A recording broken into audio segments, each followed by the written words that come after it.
How's it going, everyone? Welcome back. The Cincinnati Bengals practices are brewing up over there.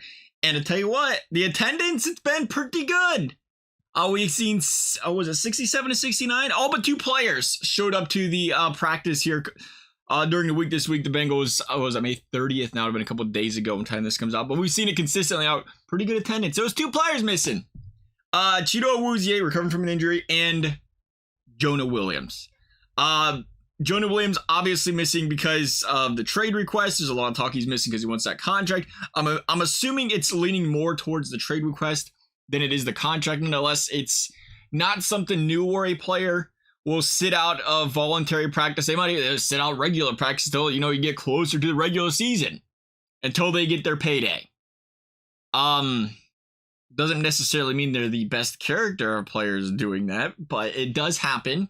So from that standpoint, it's not a big shocker there. I think if you say, is there concern? I mean, as a Bengals fan, yeah, there's a lot of concern. Because what the team you're building, you look at the culture of this football team, all these players playing for each other, the camaraderie, and how they're for the team before themselves. T. Higgins could be sitting out right now. Logan Wilson could be sitting out right now. The list can go on. There's other players playing on contract years. They're showing up to practice, though. They're showing up to practice. They're doing their best to help this team win games because they're all in. They are all in on this football team. Meanwhile, Jonah Williams, it is clearly the odd man out. And, we can't see what's inside the locker room. When you see from the outside looking in, it feels like that's a square trying to fit into a round hole. That's a toxic part of the locker room. That's the best way we could put it. I was trying to think of a nice way. That's the best I got. The Bengals nowadays, I think that's the beauty of this team. They all play for each other. They're selfless players. You have a really good team around that locker room. And it only takes that one or two bad eggs that are kind of selfish, kind of about themselves, that can really kind of stir things up. And you worry about a guy like Jonah Williams staying around. It's like, is he going to be that guy? Is he going to be the one stirring things up? Is he going to be pouting in the locker room until he gets a trade? Is he going to be, just really just dampening the morale of the team?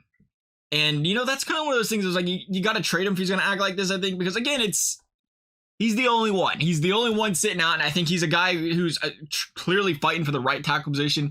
And if he wants the right tackle position, he best be practicing. He had one of his, if arguably the worst season of his career. So as a Bengals fan, again, even as him, you think you'd want to be out there practicing. You want to be getting better to try to grow from last season. So you get a better payday. The more you're practicing, the more you're playing, the more you're working on yourself. Other teams, not just the Bengals, other teams are going to see that and see the value in that, saying, hey, this guy doesn't want to be on the Bengals, but he's still putting the team first. His needs second. He's trying to work and improve and grow himself, become a better player. And I mean, it seems like red flags all around. Because you think that's me. That's my perspective. I'd be like, hey, if I just gave up enough sacks, a lot. Was it 12? Sometimes I forget because it was a lot. It was 12 or 13. You have that many sacks in the season. That's a big blemish on your resume. You think you'd want to be working on that and kind of changing the narrative, because there's no team that wants a left tackle that's going to allow that many sacks in the season. Everybody will want to move to right tackle, but you go out there and prove once again, and Jonah Williams he was a capable and he's a really talented player coming out of the draft a couple of years into the Bengals. You go out and prove you can do that again. It's like, hey, teams are interested. And for that reason, it's a concern all around for me. You're concerned about the character. You're concerned about his role on the Bengals next season.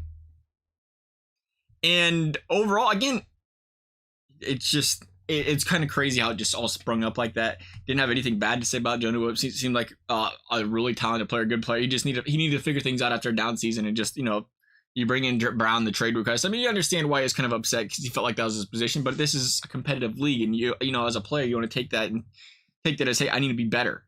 Not as, well, I just lost, I deserve that spot. I was entitled to that spot. Why did I lose that? I'm upset, trade me kind of thing. Personal perspective. That's the kind of players you want. You want those guys fighting, grinding, trying to get that spot, trying to help this football team. And, at this point, it's like, I think you move on. But where's the trade value at? Nonetheless, I love it, though. From the rest of this, look at the rest of this team.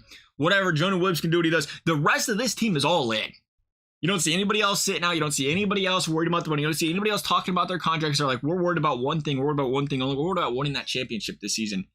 And that's a good thing because, again, championship players get paid more. You play on it, and that's the thing with Jonah Williams that really interests me. It's like, there's not much of a better situation you can be in. Joe Burrow is going to make you look good because of how quick he gets rid of the football. This football team is going to make you look good because of how good they're going to be offensively. You go to a team with a new quarterback, maybe you go for 1 year, a guy that's going to take a lot of hits, makes you look a little bit worse just because it's harder, he's going to hold on to football longer, whatever. It's an interesting perspective. It's really an interesting dynamic. Nonetheless, love your guys' thoughts. I can't stress it enough that I love that this entire team's out there. Joe Burrow leading the way, that's your leader out there saying it. Like, there's no bigger contract talk, obviously, than Joe Burrow entering this season. And this guy's leading the way, leading his charge out there at the, voluntary practice and everything. Leading by example, and I love it. So hats off to the rest of these guys. Nonetheless, love you guys' thoughts. Thank you guys for watching. We'll see you next time.